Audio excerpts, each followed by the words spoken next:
Hello and welcome to coverage of competition for the custom standard format. I'm Kayiu, and today we're going to be watching the losers round 1 match between me, Kayiu, and Matt. So I'm playing Temur Enspirit, which is a mid-range / combo deck, which aims to get lots of value from its ETB creatures like Witch of Shifting Waters and Butler Droid, and is named for the titular mechanic Enspirit, which allows you to cast a spell for a reduced cost and inspirit it onto a creature, which means that the inspirited creature is exiled until your creature with Enspirit leaves the battlefield. This allows for some like crazy loops, which can go infinite and win you the game, but it's also just a good value mechanic. Meanwhile, Matt is playing Blue-Red Crossing the Fog, which is a tempo deck, which is named for one of its cards, Aspiring Rascals, which is just a 2/1 for 2 on its base, but flips into a terrifying 5/4 body if you cast 3 non-creature spells in a turn. This, combined with Magefire Phoenix, which is a 4/4 for 6 that recurs itself from the grave if you cast 3 non-creature spells in a turn, makes the deck like very potent in terms of having a backup like combo plan, but also being able to play tempo just fine. On my end, I think this is going to be a difficult matchup because Matt does have 5 non-creature counter spells in the deck, which makes playing Final Flame very dangerous. Matt also has 5 instant speed ways to kill my creatures for 1 mana, which makes it hard to combo off. So I kept a hand with nothing but 4 drops, which is kind of risky, honestly, but I don't want to like screw myself on land, and I'm just going to hope that I draw into something better. So Matt, opening up with the Horizon of Origins, enters on tap because he revealed an island, but doesn't have a turn 1 play. Okay, that's good for me. Might just have an opt on my end. And, ooh, very nice. We drew into 2-drop. I'm going to play my Enteraki Emissary. This is one of the ramp creatures in the deck. The leaves the battlefield trigger synergizes very well with both the Enspirit mechanic and just like other like cards like Final Flame, which allow you to sacrifice Enteraki Emissary, get 2 copies of it, and then those copies die at the end of turn, so they get exiled at the end of turn, so you also get lands from them as well. But yeah, next turn I can potentially play Witch onto the Enteraki Emissary, get a land from the LTB trigger, and then just kind of go from there. But there's nothing else to copy right now, which is the issue, so I don't know if I should do that. I'm just drawing into more lands. So I think I'll hold the Witch for now, since Matt didn't play anything I can copy, and then I'll just swing in with the Enteraki Emissary. Okay, on end, Matt is going to play an Opt. So the question is, next turn, should I run out Butler Droid into Witch, copying Butler? Oh, Matt tapping 3 has a Spellmaw Crocodile. So this is another one of the very powerful cards on the deck. So it has haste, so I just take 2 damage here, and since it dealt damage to me, Matt gets to draw a card. It is tapped out though, so if there's something I need to do now, I can do it with impunity. But I'm just drawing more lands. It's definitely unfortunate. I could go Butler Droid into Witch on Enteraki Emissary. I think that's basically my best play right here. So first gonna attack in for 1 with the Enteraki Emissary. Then main 2, I'm gonna play Butler Droid, untap these 2, then retap them, Enspirit Witch of Shifting Waters. Should I should I copy Spellmaw Crocodile actually? Actually, yeah, I think I will copy Spellmaw so I can get that card flow. And then I get Emissary trigger. I will grab a mountain since I don't have any red right now. And then, yeah, so then I can start attacking with Spellmaw next turn, or my Witch that is acting as Spellmaw, and then hopefully draw into something that is not 3 more lands in my hand. Unfortunately, I won't be able to use these as blockers because of Spellmaw's discard ability, but... Ooh, and Matt also has Crossing the Fog. This is one of the cards that the deck is named after, Crossing the Frog. And it's a powerful card advantage engine that essentially exiles 3 cards from the top of your library, and whenever you deal combat damage to an opponent, you can put 1 of them to your hand. Matt hitting 2 lands and a Saratu Flamebinder is good for me, though. Saratu is very scary, to be fair, and gives even more card filtering than Matt already has. But 2 lands means that Matt isn't hitting more gas than he could. And ooh, is going to be discarding. Ooh, a Magefire Phoenix. That's scary. If Matt has 2 more non-creature spells, can turn it on this turn, or could draw into one.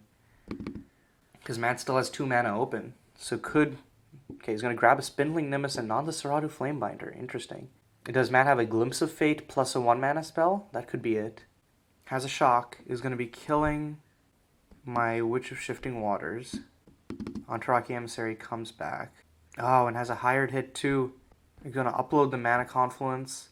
And yeah, Butler Droid dies. I will gain 3 life, but Matt will get the Magefire Phoenix back. So I'm definitely in a very precarious position with only 1 card on board and 3 lands in hand.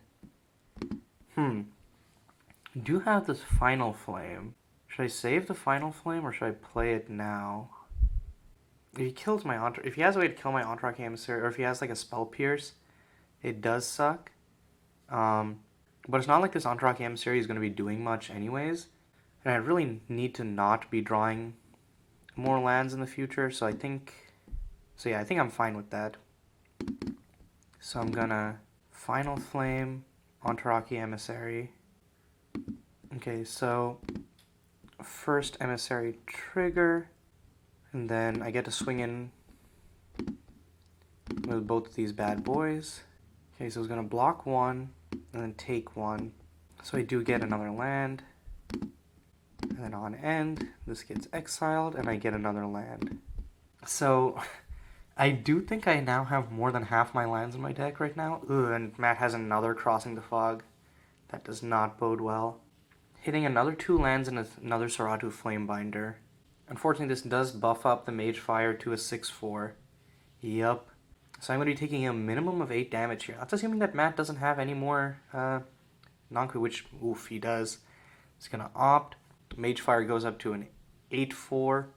So that's 10 damage on board right now. And Yup is going to swing in for 10. Just have to take it. So Matt takes a land and a Saratu Flamebinder off the journey. I'm surprised he didn't take 2 Saratu Flamebinders. Maybe he wants it to keep interaction up? Okay, but we'll be playing. So probably has like a Negate or a Glimpse of Fate plus the Saratu Flamebinder. Well, that's a Final Flame. That does do flat nothing when I don't have another creature. So I just have to pass, and I think I just die here. It has a 3rd Crossing the Fog. So that goes up to... Yeah, that's enough. So game 1 goes to Matt. So from the sideboard, what do I bring in? I think I just bring in the hired hits. In exchange for, I think, Circle of Life. I can't afford to go that slow. So probably taking out Circle of Life, 1 Talia, 1 Final Flame for 3 hired hits. And other than that, I think I'm good with the main. Or maybe, yeah, Matt just has too much potential counter magic for Final Flame to be like ever worth running out unless he's tapped out, so I don't think I need more than 2 copies. But yeah, Matt can bring in Flamestorm, Blazing Volley, 2 more Negate, and a Shock, as well as Smelts from the sideboard, so I think I don't have high hopes for my ability to win this next game, but I think it's... If I can get, like, if Matt focuses on tapping out early like he did this game, then I can maybe sneak a combo under him. Okay, so I'm going to be on the play again. Once again, a hand with many 4-drops, but not much else. So, should I repeat what is possibly the mistakes of the last game? Or should I send this away? Again, I don't know that I can just send away a hand with 4 lands. Because I don't want to... This deck does need a lot of mana. But I don't know if this is just too slow. It might just be too slow, honestly. I'm going to hope I draw into something at a low drop. Might be repeating the mistakes of the past, but I'm just too worried to mulligan this. And I do have 2 out of 3 of the combo pieces once more. So Matt opening up with a Saratu Flamebinder. If I don't draw into a 2-drop here, which I didn't, ouch. I don't know... I'm just going to be eating damage and giving Matt free card selection, unfortunately. So yep, I'm just going to eat the one from the Seratu Flamebinder attack. Matt discards Magefire Phoenix. That's the one you really don't want them to discard. And has an island, so potentially has Negate or Spell Pierce up. Meanwhile, I just stay hitting these lands. So I'm just going to immediately crack the Sprawling Coils. So on end, Matt is going to opt. That's worrisome because playing that on my end step probably means that he already has the critical density of 1 mana cantrips to be able to cast the Magefire Phoenix this turn. And if not, digging with the Seratu Flamebinder certainly isn't going to hurt. Okay, going to be tapping out for Spellmaw Crocodile. So I will just take 3 here, and Matt gets to draw a card, and then discard a card, and then draw another card. This card flow is pretty terrifying, not gonna lie. Okay, so that's a Talia. I can't really do anything with Talia this turn, because even with Butler's Untap, I won't have enough mana to cast it. I could go Butler, untap, Witch of Shifting Waters, copy Spellmaw, and because of Spellmaw's haste, I can attack in and draw a card. Yeah, let's try that. Or should I just play Jabaya and just go for the good card? But then Jabaya just gets shocked way too easily. I think I'll run out Jabaya for now. But then next turn I have access to Butler plus Talia or Butler plus Witch. Actually, I have access to both, because I'll have 6 mana from the Jabaya ramp regardless. So I could play Butler, untap 2 lands, still have 4 mana up, so I can play Witch and Talia if I need to. You can discard an island to Spellmaw Crocodile. At least it's not another Magefire Phoenix. So you just swing in with the Croc. Doesn't need to swing in with Seratu Flamebinder to get its trigger. So, draws a card, discards Horizon of Origins, draws another. Does Matt now have the cantrips needed? Okay, has an opt. I think it's trying to hit removal for Jabaya as well as having 3 spells needed to recur Magefire Phoenix. Okay, Gift to the Phoenix. Has a second Magefire. And has Shock for Jabaya. Yeah, as expected, but still annoying. And now has 2 Magefires. But I do have all of the combo pieces. Matt has 1 mana up. Could definitely have another Shock. And if he has another Shock, I just lose. But I think I have to go for it. Do I have the mana for it? Let's see. Butler, play a land.